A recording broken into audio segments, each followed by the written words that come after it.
Salam kasih, salam jumpa kembali dengan kami Majelis Gereja HKBP Parung Panjang. Saudara yang terkasih dalam Yesus Kristus, ada 3 hal yang akan dihadapi oleh seseorang dalam hidupnya. Yang pertama adalah ilmu, wawasan yang dia peroleh selama hidup ini. Yang kedua adalah yang namanya iman, mempercayai akan segala sesuatu berdasar keyakinannya dengan Tuhan. Yang ketiga adalah yang akan dihadapinya, yang diterima dalam hidupnya adalah penderitaan, tantangan dan cobaan, rintangan di tengah-tengah kehidupan ini. Yang menjadi persoalan adalah ketika penderitaan datang, apa yang dipakai oleh seseorang untuk menghadapinya? Karena jika dipakai ilmu, banyak orang-orang pintar yang tidak bisa menghadapi persoalan hidupnya menjadi putus asa dan bahkan bunuh diri. Oleh sebab itu, kita pasti semua menerima yang namanya ilmu, kepintaran. Tetapi untuk hal menghadapi yang namanya pencobaan, penderitaan, tantangan, perlu ada yang namanya iman kepada Tuhan, sehingga kita dikuatkan. Berdasarkan itulah kami membuat renungan yang akan menguatkan saudara untuk menghadapi setiap persoalan-persoalan.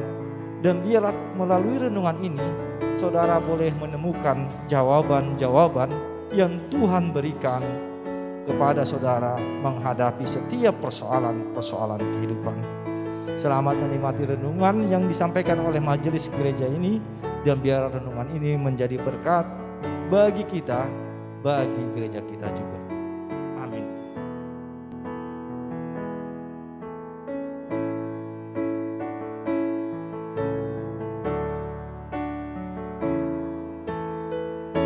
Shalom, selamat pagi dan salam sejahtera untuk kita semua. Sebelum kita melakukan aktivitas kita hari ini, terlebih dahulu kita mendengarkan firman Tuhan.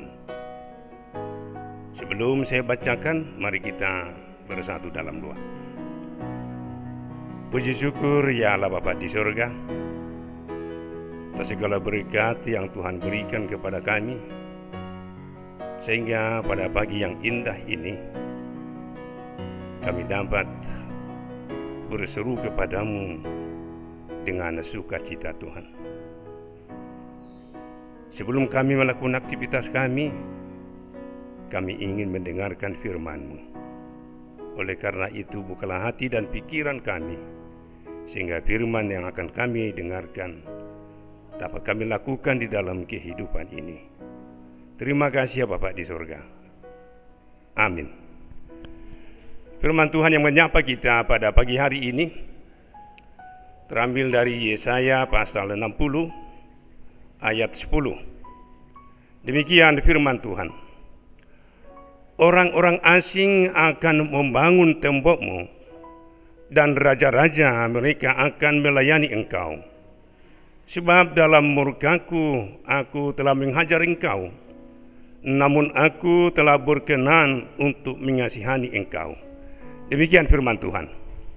Saudara terkasih dalam nama Tuhan kita Yesus Kristus, mungkin jika kita mengingat masa kecil kita sering dihajar oleh orang tua. Bahkan kadang cara mengajarinya kita bisa dikatakan begitu perih. Kenapa hal itu terjadi? Apakah orang tua kita tidak sayang kepada kita? Tapi yang jelas, orang tua pasti sayang kepada kita. Kenapa kita dihajar? Tentu ada maksudnya. Tujuannya supaya kita bisa menuruti apa yang diperintahkan atau nasihat daripada orang tua. Begitu juga kita pada saat sekolah.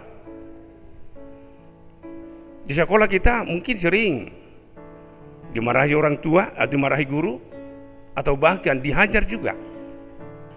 Kenapa hal itu terjadi? Ya mungkin tidak jarang murid itu nakal atau tidak mengerjakan pekerjaannya, sehingga guru menghajar kita. Pertanyaannya, apakah guru tidak sayang kepada kita? Pasti guru pasti sayang dan mengasihi kita. Terus kenapa kita dihajar? Tentu supaya kita mau mengikuti perintah dia atau mengerjakan soal-soal dan lain sebagainya.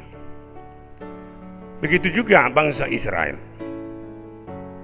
Bangsa Israel dihajar oleh Tuhan. Mereka terbuang ke Babel. Kenapa mereka terbuang ke Babel? Karena bangsa Yahudi, bangsa Israel itu sudah menyimpang dari kehendak Allah, sehingga mereka dibuang ke Babel. Tidak tanggung-tanggung sampai 70 tahun namanya. Pertanyaan, apakah Allah tidak sayang kepada bangsa Israel? Justru Allah itu mengasihani mereka. Tujuannya apa? Tujuannya agar bangsa Israel itu kembali menyembah Tuhan sebagaimana yang diinginkan Allah kepada bangsa Israel, bangsa pilihan Tuhan itu. Sehingga apa yang dikatakan di dalam nats ini, Yesaya 60 ayat 10 ini, di mana setelah bangsa Israel sadar akan kesalahannya dan kembali memuji Tuhan, Allah mengasihi mereka. Sebagaimana tertulis di dalam ayat ini tadi, bahwa orang asing membangun tembok-tembok bangsa Israel. Begitu juga raja-raja melayani mereka.